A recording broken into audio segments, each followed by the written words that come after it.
আসসালামু আলাইকুম। আশা করি তোমরা সবাই অনেক ভালো আছো। রাকিন একাডেমিতে তোমাদের স্বাগতম। অষ্টম শ্রেণীর শিক্ষার্থীরা, গণিত বিষয়ের পাইচিত্রর অঙ্কগুলো তোমাদের কাছে কেমন লাগে? আজকে এই ভিডিও দেখার পর পাইচিত্র নিয়ে তোমার আগ্রহ আরও কয়েক গুণ বেড়ে যাবে। আর যদি তুমি পাইচিত্রকে ভয় পাও, তাহলে সেই ভয় জয় হবে ইনশাআল্লাহ। কোনো তথ্য অথবা যোগাযোগের জন্য mail@rakin.com তোমরা যোগাযোগ করতে পারো। চলো আমরা আজকের একটি বিষয় নিয়ে পাইচিত্র শুরু করি। পাইচিত্র কি? আমরা দৈনন্দিন জীবনে উপাত্তগুলোকে বিভিন্নভাবে সাজানো পাই। যেমন তোমরা এইরকম চিত্র দেখতে পারো, যেটায় আমরা ধীরে ধীরে এগোবো। তো চলো আমরা প্রথম দিকে যাই। কখনো কখনো আয়ত লেখে, কখনো কখনো বৃত্তাকার ক্ষেত্রে এগুলো আবদ্ধ থাকে। এই বৃত্তাকার আবদ্ধ ক্ষেত্রগুলোকে আমরা পাইচিত্র বলতে পারি। আসলে আমরা বিভিন্ন ধরনের গণসংখ্যা সারণীকে যখন আমরা বৃত্তাকার ক্ষেত্রের মধ্যে দেখি, তখন সেটাকে আমরা পাইচিত্র বলে থাকি।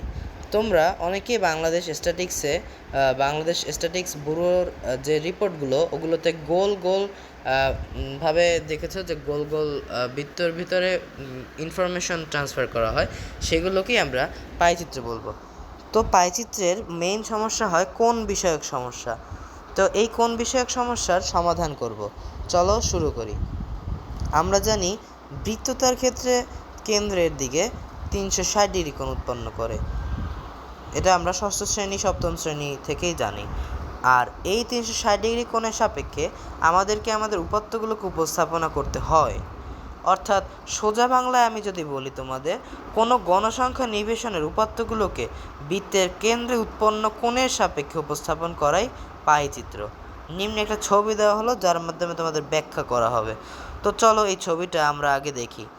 এখানে রিকমেন্ডেড ডায়েট নামে একটা পাইচিত্র দেওয়া হয়েছে, যেখানে তোমার নিচে ফল ফলাদি, প্রোটিন, শাকসবজি, ডেইরি প্রোডাক্ট ইত্যাদি জিনিসপত্র কী পরিমাণে খেতে হবে বা কত শতাংশ করে খেতে হবে, সেটা পাইচিত্র উপস্থাপন করা হয়েছে।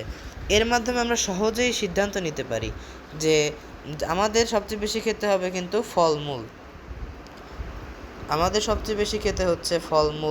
তারপরে খেতে হচ্ছে প্রোটিন এবং শাকসবজি। অর্থাৎ পাইচিত্রের মাধ্যমে কিন্তু তাৎক্ষণিক সিদ্ধান্ত নেওয়া যায়। এখন চলো আমরা পাইচিত্র বিষয়ে একটি সমস্যার সমাধান নিয়ে আলোচনা করি। পরীক্ষায় বেশিরভাগ প্রশ্ন কিন্তু পাইচিত্র নিয়ে এইভাবে আসে। প্রশ্নটাকে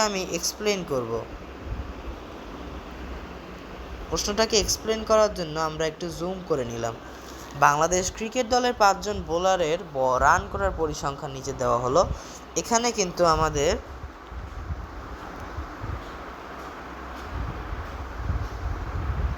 পাইচিত্র আঁকতে বলা হয়েছে। খ নাম্বারে উপরোক্ত সারণী থেকে একটি পাইচিত্র আঁকো। তো এখানে খেয়াল করলে দেখা যায় যে আমরা এখন বর্ণনা করি যে আসলে কিভাবে এই প্রশ্নের উত্তর করা যায়। প্রথমে ধাপগুলো আমরা দেখব। আমাদেরকে দেওয়া আছে একটা গণসংখ্যা নির্বেশন সারণী, সেখান থেকে পাইচিত্র আঁকতে হলে আমাদেরকে জানতে হবে যে 360 ডিগ্রি কোণের সাপেক্ষে কীভাবে উপাত্ত প্রকাশ করতে হয়। তো এটার ধাপগুলো হচ্ছে আমরা নিচে বর্ণনা করেছি এভাবে। প্রথমে যে কাজটা করতে হবে সেটা হচ্ছে মোট উপাত্তের সংখ্যা, অর্থাৎ যোগফলকে বের করতে হবে। আমি কতগুলো উপাত্তকে 360 ডিগ্রি সাপেক্ষে প্রবেশ করাচ্ছি সেটা আমার মুখ্য বিষয়। এরপর বৃত্তের 360 ডিগ্রি কোণের সাপেক্ষে প্রতিটি অংশের জন্য বরাদ্দ কোণের পরিমাণ আমাদেরকে বের করতে হবে। সেক্ষেত্রে ঐকিক নিয়মে করা সবচেয়ে বেশি সহজ এবং সহজবোধ্য বটে। লেজার পেন দিয়ে আমরা এগুলোকে মার্ক করে নেব। ঐকিক নিয়ম সম্পর্কে ষষ্ঠ শ্রেণীতে তোমাদেরকে অনেক ধারণা দেওয়া হয়েছে। তো চলো এবার এগুলোকে ব্যবহার করে আমরা পাইচিত্র আঁকা শুরু করি।